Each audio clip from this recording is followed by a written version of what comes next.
BNP chairman Tarique Rahman জানিয়েছেন, জুলাই সনদের অনেক বিষয়ই বিএনপির উত্থাপিত ৩১ দফার অন্তর্ভুক্ত। তারই একটা ১০ বছরের বেশি প্রধানমন্ত্রী নয় এই প্রস্তাবটি। তারেক রহমান জানান, এই প্রস্তাবটি বহু আগেই বিএনপি উত্থাপন করেছে।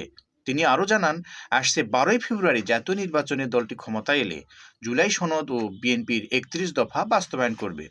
আজ রাজধানীর একটি ৫ তারকা হোটেলে দলের নির্বাচনী ইস্তেহার ঘোষণাকালে এই অঙ্গীকার ব্যক্ত করেন তিনি। তিনি বলেন, আমাদের রাষ্ট্র ব্যবস্থার মধ্যে বেশ কিছু সংস্কার প্রয়োজন আছে। সংস্কার কমিশনে বেশ কিছু আলোচনা হয়েছে। সেখানে যে আলোচনা হয়েছে তার অনেক কিছুই আমরা বহু বছর আগে, প্রায় ২-২.৫ বছর আগে জাতির সামনে উপস্থাপন করেছি।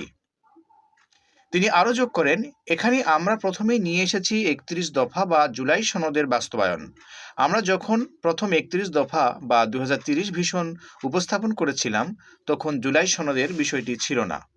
যেহেতু এটি আমাদের দেশ ও জাতির জন্য একটি খুবই গুরুত্বপূর্ণ বিষয়, সেহেতু এটিকে আমরা সামনে নিয়ে এসেছি।